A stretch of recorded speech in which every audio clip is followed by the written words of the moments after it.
కొంతమంది ఉంటారు ఈ ప్రపంచంలో. ఏదో అంటారు చూడండి, ఒక సామెత ఉంది సంస్కృతంలో, పండిత లక్షణం రంధ్రాన్వేషణం అంటారు. పండితు ఎవడురా అంటే ఎక్కడ డిఫెక్ట్స్ ఉన్నాయో వెతుకుతూ ఉంటాడట, వాడే పండితుడట. వాడి పని అయితే ఎక్కడ లోపాలు ఉన్నాయో వెతుక్కుంటూ ఉంటాడు అనమాట. వాడు ఎక్కడ డిఫెక్ట్స్ ఉన్నాయో వెతుకుతూ ఉంటాడు, వాడు పండితుడట. రంధ్రాన్వేషణం అన్నారు. ఇలాంటి వాళ్ళు ఉంటారు. మంచిలో కూడా వెతికి వెతికి చెడుని లాగే వాళ్ళు ఉంటారండి కొంతమంది. మంచిలో కూడా వెతుకుతారు వాళ్ళు, ఇంకేం చేయలేమండి. పలానా ఆయనండి ఆ గుడికి అండి బ్రహ్మాండంగా మంచి భలే చేశాడండి, బాగా కట్టించాడండి, బాగా డొనేషన్ ఇచ్చాడండి. ఏముందండి, ఇన్కమ్ ట్యాక్స్ ఎగ్గొట్టడానికి ఇచ్చాడు. తప్పు కదండి అట్లా అనొచ్చా? నువ్వు ఇవ్వలేదు, వాళ్ళు ఇచ్చారు. వాడు ఎందుకు ఇచ్చాడు? వాడికి బుద్ధి పుట్టి ఇచ్చాడు, ఇన్కమ్ ట్యాక్స్ ఎగ్గొట్టడానికి ఇచ్చాడు. అంత మాట అనొచ్చా అసలు మనం? ఒకసారి ఒక రిసెప్షన్కి వెళ్ళాం మేము. వెళ్ళి తిని బయటకు వస్తున్నాం. బయటకు వస్తుంటే ఇద్దరు ముందు వెళ్తున్నారు, మాట్లాడుకుంటున్నారు అనమాట. వెనక మేమందరం వస్తున్నాం. వాళ్ళిద్దరు మాట్లాడుకుంటున్నారు. ఏంటంటే చాలా ఐటమ్స్ వడ్డించారు ఆ రోజున, చాలా ఉన్నాయి ఆ బఫేలో, చాలా పెట్టేశారు. నాకు కొంచెం ఎందుకు ఇన్ని పెట్టారని అనిపించింది. మనసులో అనుకున్నాను కానీ నేనేం బయటికి అనుకోలే. కాకపోతే ఏంటంటే నా ఎదురుగుండా వెళ్తున్న ఇద్దరు ఏంటంటే వాళ్ళు ఒకళ్ళు మాట్లాడేసుకుంటున్నారు.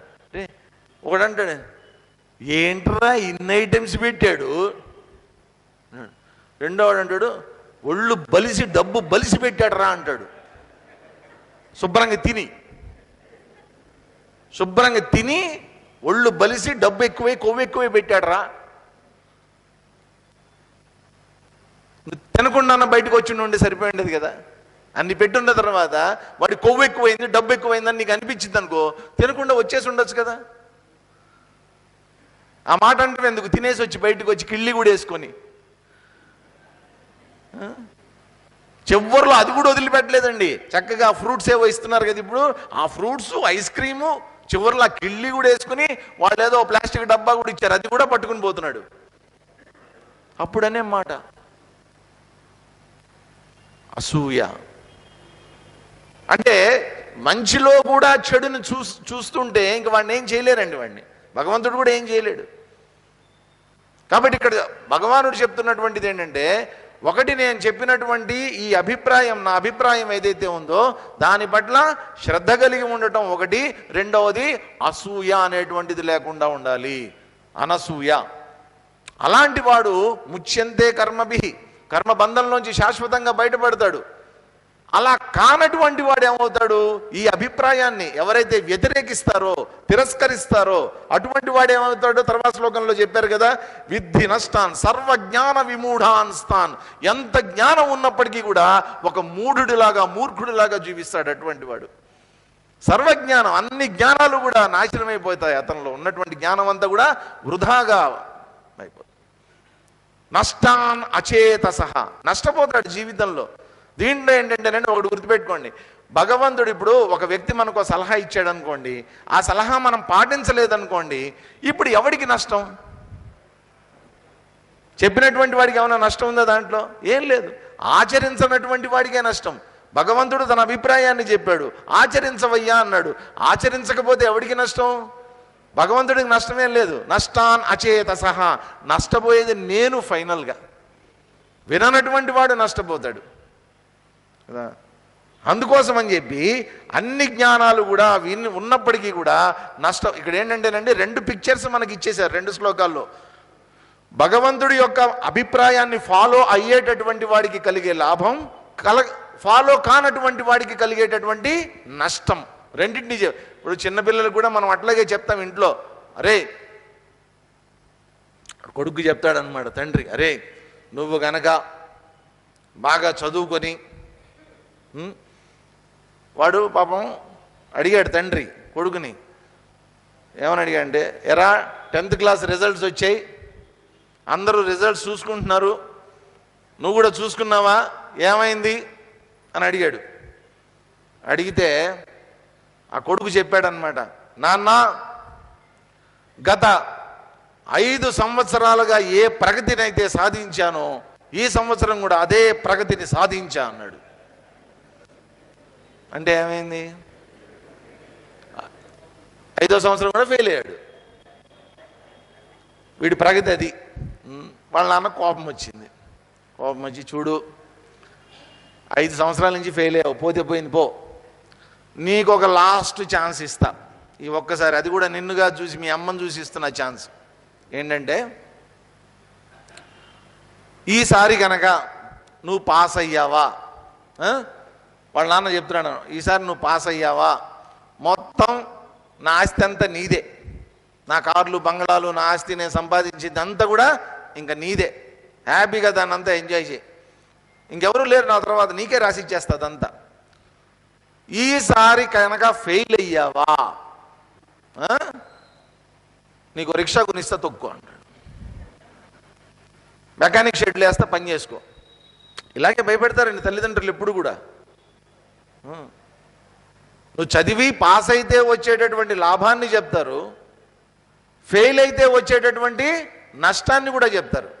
అప్పుడు విద్యార్థి ఏం చేస్తాడంటే రెండిటిని అంచనా వేసుకుని దాన్ని బట్టి ముందుకెళ్తాడు కదా.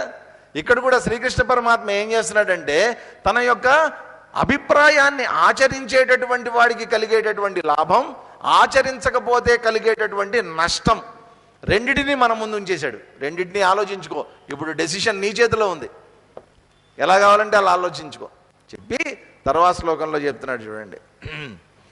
33వ శ్లోకం చదువుదాం. సదృశం చేష్టతే స్వస్యాః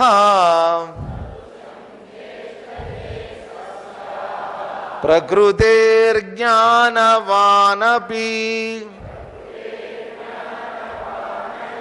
ప్రకృతిం యాంతి భూతాని నిగ్రహ కిం కరిష్యతి. సదృశం చేష్టతే స్వస్యాః ప్రకృతేర్జ్ఞానవానపి ప్రకృతిం యాంతి భూతాని నిగ్రహ కిం కరిష్యతి. ఇది చాలా ముఖ్యమైన ఐడియా అండి. ఇక్కడ జ్ఞానవానపి, జ్ఞానం ఉన్నప్పటికీ కూడా స్వస్యాహ ప్రకృతే సదృశ్యం చేష్టతే, ఎంత జ్ఞానం ఉన్నవాడైనా సరే స్వస్యాహ ప్రకృతే, తన యొక్క ప్రకృతి ఏదైతే ఉందో, తన లోపల ఉండే సంస్కారాలు ఏవైతే ఉన్నాయో, తన లోపల వచ్చే సహజ ప్రేరణలు ఏవైతే ఉన్నాయో వాటిని అనుసరించే ప్రవర్తిస్తుంటాడు. వాడి జ్ఞానం కాదండి వాడిని నడిపించేది, వాడి సంస్కారాలు వాడిని నడిపిస్తుంటాయి, వాడి ప్రకృతి వాడిని నడిపిస్తూ ఉంటుంది. మనం కూడా ఇంగ్లీష్లో అంటుంటాం నేచర్ అంటాం, వాడి నేచర్ అంతేనండి అంటాం. ఇంగ్లీష్లో కరెక్ట్గా వాడారు ఆ పదాన్ని, తెలుగులో ప్రకృతి అని అన్నాం, ఇంగ్లీష్లో మాత్రం నేచర్ అంటాం. ఆ నేచరే మనం తెలుగులోకి వచ్చేసరికి ప్రకృతి, అది అతని యొక్క సహజ లక్షణం, అది దాన్ని ఎవరు మార్చలేరు. స్వభావం. ఇప్పుడు ఐస్ ఉందనుకోండి, ఐస్ ఏంటి, దాని స్వభావం ఏంటి, చల్లగా ఉండాలి. అది వేడిగా ఉందనుకోండి,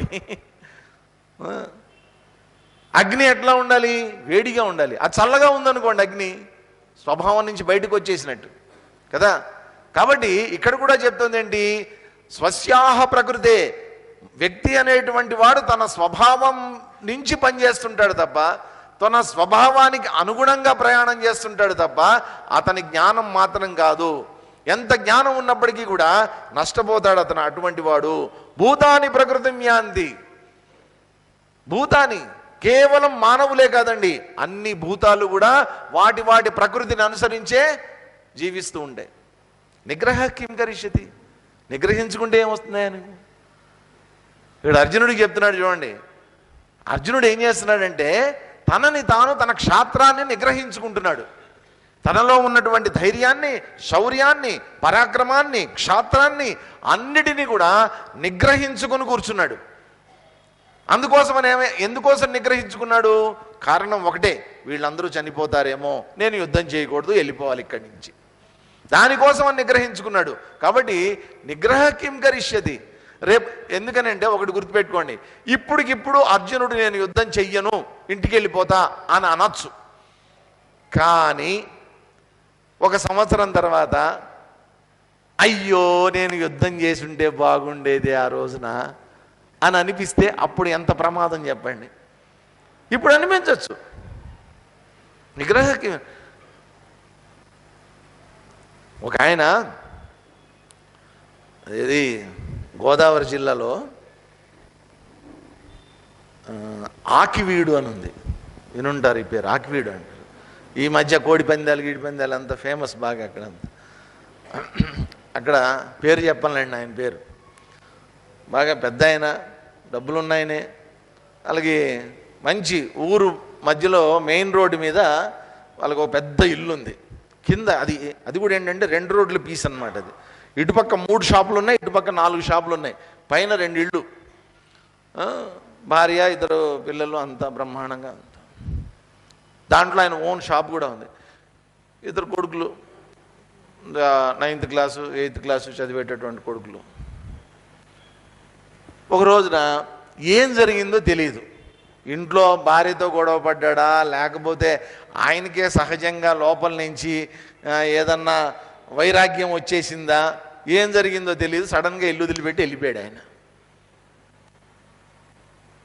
తర్వాత ఎక్కడికో వెళ్ళిపోయి ఉత్తరం రాశాడు, నేను హిమాలయాల్లో ఉన్నా, తపస్సు చేసుకుంటున్నా, నా గురించి ఎవరు వెతకకండి, నా తపస్సుకి భంగం చేయకండి, ఎవరు నన్ను మర్చిపోండి అని చెప్పి ఇంత పెద్ద ఉత్తరం రాశాడు.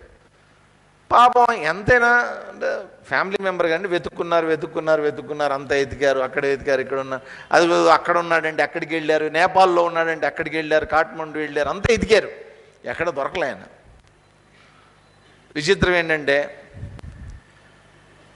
13 ఏళ్ల తర్వాత మళ్ళీ ఇంటికి వచ్చాడు.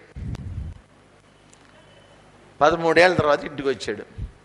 వచ్చేటప్పుడు ఒక నార్త్ ఇండియన్ భార్య 2 పిల్లల్ని వెంట పెట్టుకుని వచ్చాడు.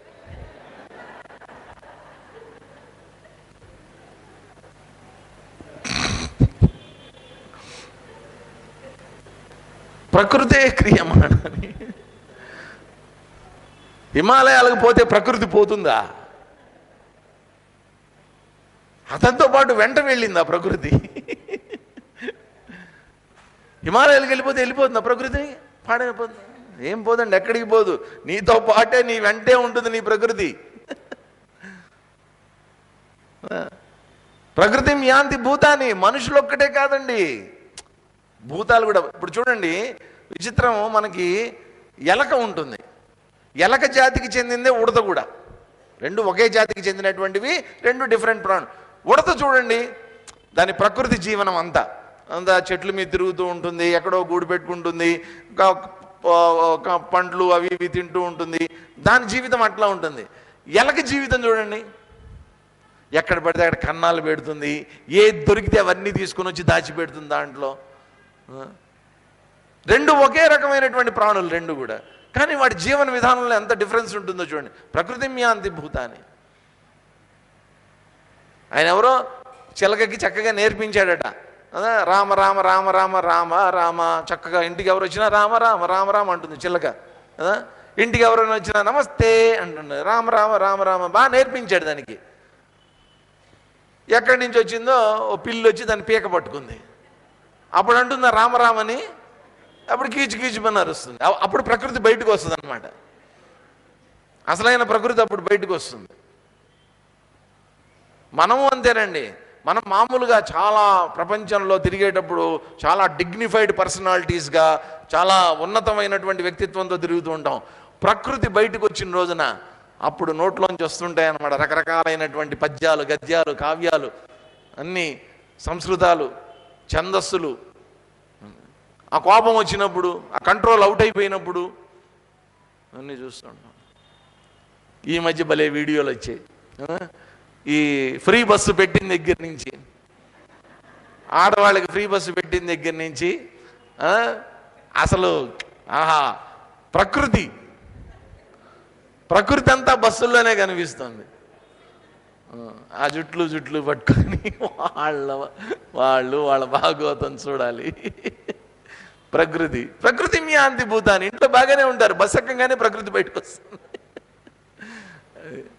కాబట్టి ఎంత జ్ఞానం ఉన్నప్పటికీ కూడా ప్రకృతే నడిపిస్తుంది, గుర్తుపెట్టుకో, నీ జ్ఞానం కాదు నిన్ను నడిపేటటువంటిది అని చెప్పి తర్వాత శ్లోకంలో చెప్తున్నారు చూడండి. ఇంద్రియస్యేంద్రియస్యార్థే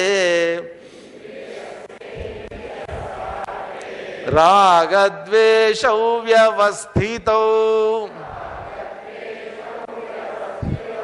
తయోర్నవశమాగచ్ఛేత్ తౌ హ్యస్య పరిపంథినౌ ఇంద్రియస్యేంద్రియస్యార్థే రాగద్వేషౌ వ్యవస్థితౌ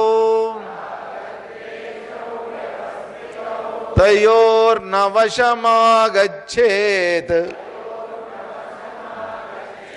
తౌ హ్యస్య పరిపంథినౌ.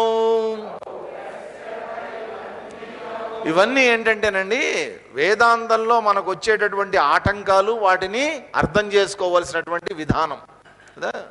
ఎక్కడైతే ఇటువంటి ఆటంకాలు, సంశయాలు వచ్చినప్పుడు వాటిని సమగ్రంగా మనం అర్థం చేసుకోలేకపోతామో అక్కడ ఏమవుతుందంటే ఆధ్యాత్మిక ప్రగతి అంటే సాధన అనేటువంటిది కుంటుపడుతుంది. అందుకోసమని చెప్పి శ్రీకృష్ణుడు ఏం చేస్తున్నాడంటే ముందుగానే ఆలోచించి ఎటువంటి ఆటంకాలు వస్తాయి, ఎటువంటి ఆలోచన విధానంలో తప్పుదోవ పడతావు, వాటిని ఎలా అర్థం చేసుకోవాలనేటువంటిది క్లియర్గా చెప్పేస్తున్నాడు. ఇక్కడ ఏం చేస్తున్నాడు, ఇంద్రియస్య అర్థే రాగద్వేషౌ వ్యవస్థితౌ. ఇంద్రియము, ఇంద్రియార్థము ఇంతకుముందు మనం చూసాం. ఇంద్రియాలు అంటే ఏంటి? 5 జ్ఞానేంద్రియాలు.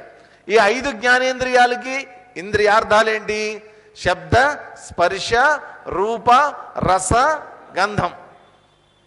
గుర్తుపెట్టుకోండి ఒకసారి, చెప్పండి. శబ్ద, స్పర్శ, రూప, రస, గంధం. శబ్ద చెవికి, స్పర్శ చర్మానికి, రూప కంటికి, రస నాలికకి, గంధం ముక్కుకి.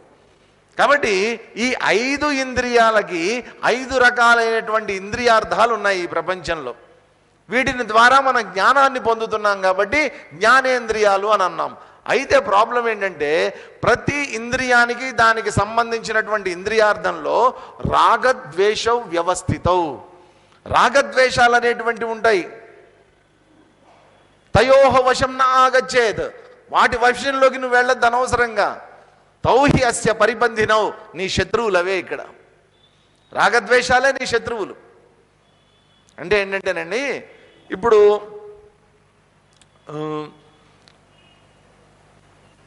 మంచి వాసన వస్తుంది అనుకోండి, మంచి వాసన, మంచి ఊదికడ్డి వెలిగించారో ఏదో జరిగింది, మంచి వాసన వస్తుంది. ఆ వాసన వస్తున్నంతసేపు భలే ఉంటుంది, ఇంకా కావాలి ఇంకా కావాలి అని ముక్కు కోరుకుంటూ ఉంటుంది. అంటే ఏంటి? నీకు తెలియకుండానే నీ ఇంద్రియం, ఈ ముక్కు అనేటువంటి ఇంద్రియము ఒక వాసనకి అట్రాక్ట్ అయిపోయింది, దాని యొక్క దీంట్లో కంట్రోల్లోకి వెళ్ళిపోయింది. అదే ఒక దుర్వాసన వచ్చిందనుకోండి, ఏదైనా ఒక దుర్వాసన. ఎప్పుడైనా ఈ ట్రైన్లలో జర్నీలు చేస్తూ ఉంటాం, ఇప్పుడప్పుడు మన ఏది ప్రశాంతి ఎక్స్ప్రెస్ ఇవన్నీ ఎక్కుతూ ఉంటాం. ఎక్కినప్పుడు ఆ 3rd ఏసీ, 2nd ఏసీల్లో ఎక్కుతాం.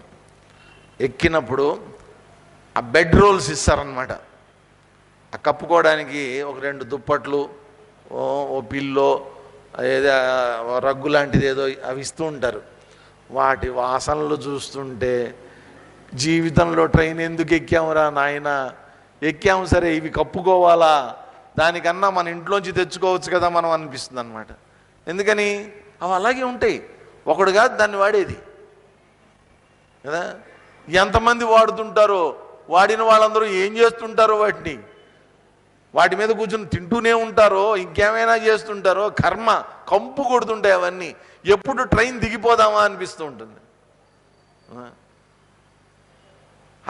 ట్రైన్లో కూర్చున్నంతసేపు భరించలేము ఆ వాసన. దానికన్నా సెకండ్ స్లీపర్లో వెళ్ళటం బెటర్, జనరల్ కంపార్ట్మెంట్లో వెళ్ళటం బెటర్. అంత ఘోరంగా ఉంటుంది ఒక్కొక్కసారి. రాగద్వేషవు. సో మంచిది వచ్చిందనుకోండి, మంచి దృశ్యం కనిపించింది అనుకోండి, చూడాలనిపిస్తుంది. చెడు దృశ్యం వచ్చిందనుకోండి, చూడబుద్ధి కాదు. మంచి టేస్టీగా ఉండేటటువంటి స్వీట్ ఇచ్చామనుకోండి, చక్కగా నోరు తింటుంది. అదే కాకరకాయ రసం ఇచ్చామనుకోండి, దానికి ప్రతి ఇంద్రియం ఇంతే. దానికి నచ్చినటువంటిది ఉంటుంది, నచ్చనటువంటిది ఉంటుంది. అవేం చేస్తుంటాయి? నచ్చినటువంటి వాటిని అన్నింటినేమో కోరుకుంటూ ఉంటాయి, నచ్చనటువంటి దాన్ని దూరం చేస్తూ ఉంటాయి. ఇక్కడేం చెప్తున్నారు?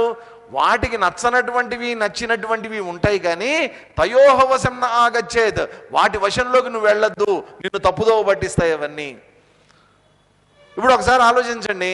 ఇప్పుడు పాపం ఈ రోజుల్లో ఆ షుగర్ ఉన్న వాళ్ళందరూ ఏం చేస్తూ ఉంటారంటే, చచ్చినట్టు ఆ తిప్పతీగ, కాకరకాయ, నేల ఉసిరి, ఇవన్నీ చాలా కఠోరమైనటువంటి టేస్టులు ఉండేటటువంటివి అన్నమాట.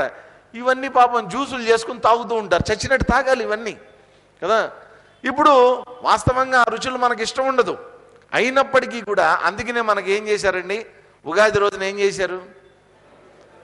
ఉగాది పచ్చడి తింటాం మనం. దాంట్లో ఏం చేస్తారు? అన్ని రకాలు వేస్తారు. చేదు ఉంటుంది, వేపు వేస్తారు, కారం ఉంటుంది, పులుపు ఉంటుంది, ఉప్పు ఉంటుంది, అన్నీ వేసేస్తారు దాంట్లో. ఎందుకని? ఒకదానికి నువ్వు లొంగద్దు, ఏదో ఒకటే కావాలని కోరుకోవద్దు. జీవితంలో అన్ని రకాలైనటువంటి అనుభవాలు నీకు వస్తాయి, ప్రతిదాన్ని నువ్వు యాక్సెప్ట్ చేయటం అనేది నేర్చుకో అని చెప్పడం కోసం. ఏ రకమైనటువంటి అనుభవం అయినా సరే. కాబట్టి ఈ ఇంద్రియార్థాల్లో ఇంద్రియాలు సంచరిస్తున్నంతసేపు కొన్ని ఆకర్షణీయమైనటువంటి అనుభవాలు ఉన్నాయి, కొన్ని వికర్షణంగా ఉండేటటువంటి అనుభవాలు ఉంటాయి.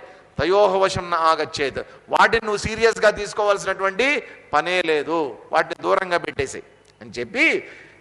ఎందుకనంటేనండి, శంకరాచార్యుల వారు వివేక చూడమణిలో ఒక శ్లోకంలో చెప్తారు ఆయన, కురంగ మాతంగ పతంగమీన భృంగానర పంచభిరంచిత కిమ్ అంటారు ఆయన. కురంగ, మాతంగ, పతంగ, మీన, భృంగ, 5 రకాలైనటువంటి ప్రాణుల గురించి చెప్తారు ఆయన. కురంగము అంటే ఏంటంటే, ఈ జింకలు ఉంటాయి చూసారా, లేడీ అంటాము. అవి వాటిని పట్టుకోవాలంటే ఏం చేస్తారంటే, ఆ బోయ వాళ్ళ దగ్గర ఒక రకమైనటువంటి కొమ్ము బూర ఉంటుంది, ఇట్లా ఉంటుంది అనమాట. దాన్ని ఊదుతారు. ఊదినప్పుడు ఏమవుతుందంటే, ఆ శబ్దానికి ఆకర్షింపబడి అది ఎక్కడి నుంచి వస్తుంది సౌండ్ అని చెప్పి ఆ సౌండ్ దగ్గరికి వెళ్ళడానికి ప్రయత్నం చేస్తుంది. బాణం వేసి కొట్టేస్తారు దాన్ని. మాతంగ ఏనుగు, ఆ ఏనుగు ఏం చేస్తుంటుంది? దానికి స్పర్శ కావాలి. ఆ ఋతు సమయంలో దానికి ఒక మగ ఏనుగుకి ఆడ ఏనుగు యొక్క స్పర్శ కావాలి. అందుకోసం ఏం చేస్తారంటే, దాన్ని పట్టుకోవాలనుకున్నప్పుడు ఒక ఆడ ఏనుగుని కట్టేసి ఓ పెద్ద గుంట తవ్వి దాని మీద అంతా కూడా చెత్త అంతా కప్పేసేసి దాని దగ్గరికి మగ ఏనుగు వచ్చేటట్టు చేస్తారు. ఆ గుంటలో పడిపోతుంది, అది పట్టేసుకుంటారు దాన్ని. దానికి స్పర్శ కావాలి. పతంగము, పతంగము అంటే ఈ వర్షాలు పడినప్పుడు వస్తాయి చూసారా, రెక్కల పురుగులు అంటాం మనం, ఇసుళ్ళు అంటాం మనం. మామూలుగా ఇప్పుడంటే మనకి ఈ లైట్లు వచ్చాయి. పూర్వకాలం ఏంటంటే ఇవి ఉంటాయి చూసారా, మామూలు దీపాలు, అట్లాంటి దీపాలు ఉండేవి అందరి ఇళ్లలో. ఆ దీపాలు వెలిగించి పెట్టేవాళ్ళు. పాపం ఆ ఇసుళ్ళు వచ్చి ఏం చేస్తాయంటే, అదేదో తినే వస్తువు, అదేదో ఆకర్షణీయమైన వస్తువు అనుకుని దాని చుట్టూ తిరిగి తిరిగి తిరిగి ఆఖరికి ఆ దీపంలోనే పడి చచ్చిపోతాయి అవి. కురంగ, మాతంగ, పతంగ, మీన. మీన అంటే ఏంటంటే చేప. ఈ చేప ఏంటంటే పాపం దానికి నీళ్లలో అన్నీ దొరుకుతాయి. అన్నీ దొరికినప్పటికీ కూడా ఆ చేపలు పట్టుకునేటటువంటి వాళ్ళు ఏం చేస్తారంటే, ఓ పెద్ద కర్రకి గేలం వేస్తారు. గేలం వేసి దానికి ఒక ఎర పెడతారు అనమాట, కుక్కీకి ఎర పెడతారు. రోజు దొరికే ఆహారం కన్నా ఇదేదైనా కొత్త రకమైనటువంటి ఆహారమా, టేస్ట్ చూద్దాం అనుకుంటుంది. అది అనుకుని వెళ్ళి ఏం చేస్తుంది, దాన్ని పట్టుకుంటుంది. పట్టుకోగానే దానికి దొరికిపోతుంది అనమాట. ఆ కుక్కకి చిక్కుకుపోతుంది. కురంగ, మాతంగ, పతంగ, మీన, భృంగ. భృంగం అంటే ఏంటంటే తుమ్మెద. ఈ తుమ్మెద ఏం చేస్తుందంటే, మామూలుగా ఈ తామర పూలు ఉంటాయి చూసారా, ఆ తామర పూల మీద ఉండేటటువంటి అద్భుతమైనటువంటి సువాసన, ఆ సువాసనకి ఆకర్షింపబడతాయి. అవి ఆకర్షింపబడి వెళ్ళి ఆ తామర పువ్వు మీద వాలి ఏం చేస్తుంటాయంటే, ఆ తేనెను ఆస్వాదిస్తూ, ఆ వాసనని ఆస్వాదిస్తూ అక్కడే ఉండిపోతాయి. ఉండిపోయినప్పుడు ఏమవుతుందంటే, సంధ్యా సమయం అయినప్పుడు ఏమవుతుందంటే, ఆ పువ్వు నెమ్మదిగా ముడుచుకుపోతుంది. ముడుచుకుపోయినటువంటి సమయంలో ఆ బృంగం లోపల ఉండి ఊపిరాడక చనిపోతుందట. ఆ మత్తులో ఉండిపోతుంది అనమాట. ఆ వాసన పీల్చి పీల్చి ఆ మత్తులో ఉండిపోతుంది, అది అక్కడే ఉండిపోయి చచ్చిపోతుందట. ఇలాగా ఒక్కొక్క ప్రాణి ఒక్కొక్క ఇంద్రియానికి బానిసై చనిపోతున్నాయి. ఒక్కొక్క ప్రాణికి ఒక్కొక్క ఇంద్రియమే. ఇవన్నీ చూడండి, ఒకటేమో శబ్దానికి తన జీవితాన్ని కోల్పోయింది, ఒకటేమో దృశ్యానికి జీవితం కోల్పోయింది, ఒకటేమో రుచి కోసం జీవితాన్ని కోల్పోతుంది, ఒకటేమో స్పర్శకి జీవితాన్ని కోల్పోతుంది. ఇట్లా ఒక్కొక్కటి ఒక్కొక్క రకంగా వాటి జీవితాన్ని కోల్పోతున్నాయే. 5 ఉన్నటువంటి మానవుడి పరిస్థితి ఏంటి అని అడుగుతాడు ఆయన. ఈ 5 రకాలైనటువంటి ఆకర్షణల్లో ఉన్నాడే మానవుడు, వీడి పరిస్థితి ఏంటి? పంచభిరంచిత కిం అని క్వశ్చన్ చేస్తాడు ఆయన. ఇవన్నీ ఒక్కొక్క దానికే బలైపోతున్నాయి, మనం 5టికి బలైపోతున్నాం. ఇంద్రియస్య అర్థే, ప్రతి ఇంద్రియార్థంలోనూ ఈ మంచి చెడుల్ని ఆకర్షణల్ని వెతుక్కుంటున్నాం మనం. దాని వశంలోకి వెళ్ళొద్దు, అవి నీకు శత్రువులు లాంటివి అని చెప్పి తర్వాత చెప్తున్నారు చూడండి.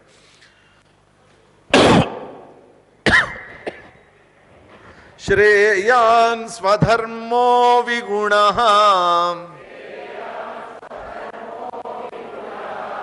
పరధర్మాత్ స్వనుష్ఠితాత్ స్వధర్మే నిధనం శ్రేయః పరధర్మో భయావహః.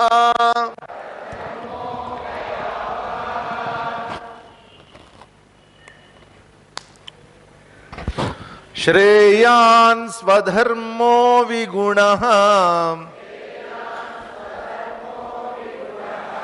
పరధర్మాత్ స్వనుష్ఠితాత్ స్వధర్మే నిధనం శ్రేయః పరధర్మో భయావహః.